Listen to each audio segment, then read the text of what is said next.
Hello, everyone. It's nice to see you again. So we will talk about. So we're still talking about non-defined relative clauses and sentence modifiers. And ahead we have the non-defining clauses.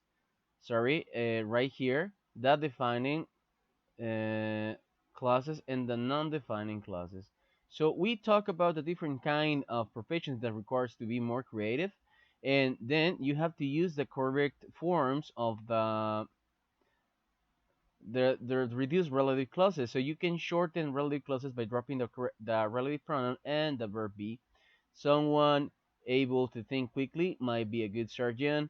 You can also drop who or that and change the verb be to the gerund too. And in relative clauses, who that the verb have can be replaced by with.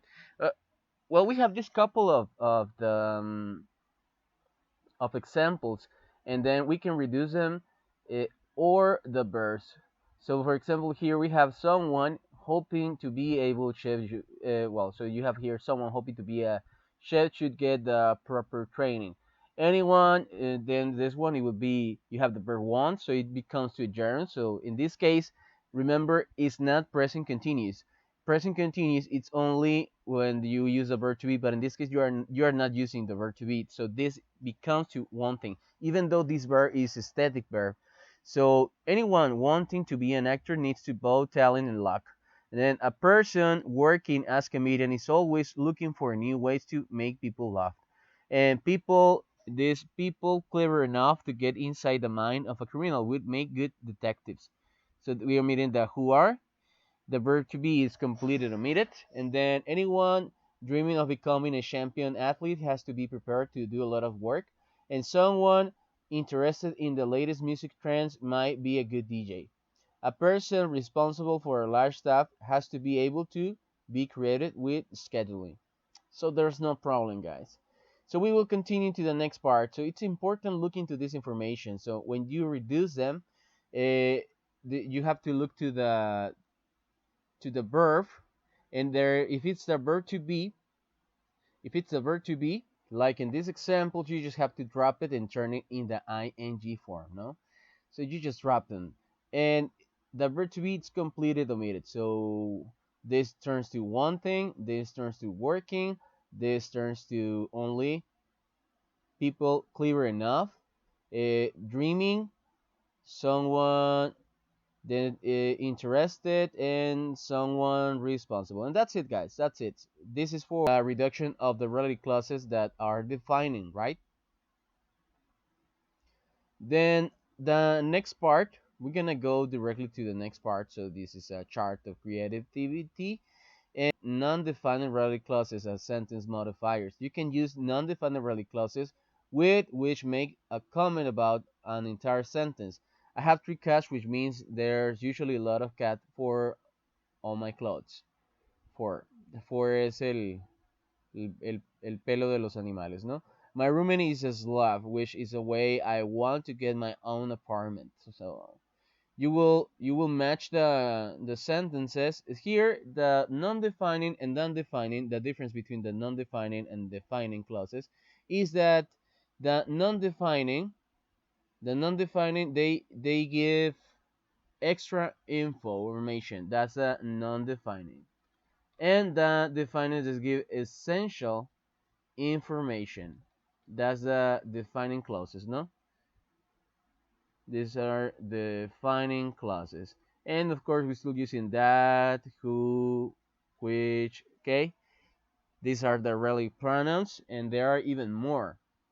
So let's gonna try to do the next exercise. Here we are. So number one says the I want to give away all my old books, and there's the letter H. It says which means I have to get boxes for them. Then let's see the number two. The number two corresponds to A. Let's see what letter A says. So I'm gonna put A right there. I had locked my keys in my car, which is why you saw me opening it with the coach hanger. Now, so how many of you have ever lost keys inside of locked your keys inside the car because not you didn't lose them, you forgot them inside the car. Then the number two, I've been exploring possibilities for natural cleaners That's the letter D, which is why I'm gonna match them, guys. No, we're gonna put the letter instead because it will be more difficult to you. It will be messy. So, which is why I was wiping lemon juice on salt on those copper past. Then my son made a robot custom for himself. That's the letter F, which is why he was covered in aluminum foil yesterday. So that's F. So you give it information, you support information. It's not essential this information as the defining clauses, but you can support or give extra information. That's the use, no? So our neighbor says are empty jars for my dad. So that will be the number five. Letter B says, which is great since he uses them to store nails and things in his workroom. Okay, nails are claws, right? No, it's like our nails from our hands. And then I downloaded a great new app that helps me organize information. Monday.com. No, it's not that. This is 6C. 6C. Like sexy, huh? Which is great because I think it solved my problem for forgetting where I store files.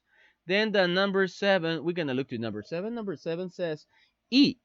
So for letter E, which is one of the reasons the GPS system were developed for cars, that's letter E. And the last one, it's the number eight. It's letter G, which is strange since there are plenty of the G. I'm gonna put G. Free programs that do that well. Okay. So we are done with unit number eight. This is completely short. This is closed. Uh, well, we have some verbs exploring for possibilities. We're gonna do it all together too. Uh, for this time, I want you to do the grammar pluses. Try doing the grammar pluses, and I will show you the answer. But I think that's easy. This activity, so you can do it after watching the video by yourself. But I will project the answers, of course. Now we're gonna get back to page 60. All right, page 66, we have the verbs, just to make a parenthesis, combine the verbs with the noun to make common expressions. So, analyze a decision, analyze a mistake, analyze a problem, analyze a situation, analyze information, explore alternatives, explore possibilities, find a mistake, find a problem, find a solution, and we can go on and on. So, we combine the verbs with this. Well, they're called collocations, okay? So it's not a big deal with this. And that will be pretty short, actually, guys. This unit is pretty short. Mm, and then for the number 9, we're still having some how typical are you says.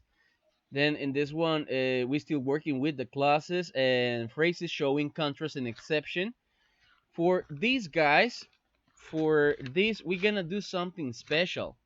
We're gonna do something special for the next classes, which we are about finishing. We are about finishing, guys.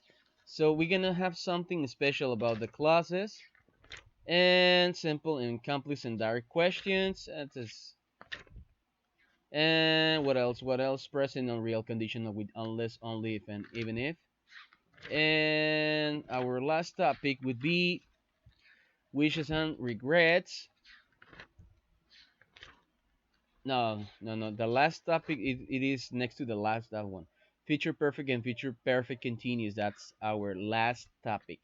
But we're gonna combine. We're going to combine the unit number. This is unit number 8, and we're gonna combine it with unit number 9. So because these topics are short, yes, they're completely short. We're gonna combine the units. We're gonna combine the unit number 8 with the unit number 9, which still talking about clauses. So clauses and phrases showing contrast and exception. That's in the unit number 9. So we're gonna go to unit number 9.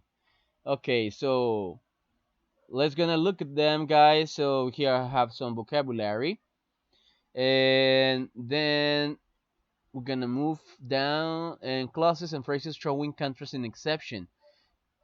So this ones, I will combine, guys. I will combine the classes. So you have like in one quiz you will have these exercises combined, and then you will do the, let's say that the unit number 8 and unit number 9, they will be combined. So it's very simple clauses and phrases showing contrast and exception. So you're pretty familiar with the vocabulary. While, unlike, in contrast, okay, use except. So while the typical Italian person studies at the age of 22, the typical Japanese person studies on the age of 24. Decimos una cosa, no, contrario a la otra, the fact, no. And then we have here some one information about customs, and well, this about customs. So we have here some exceptions. So except that, except for.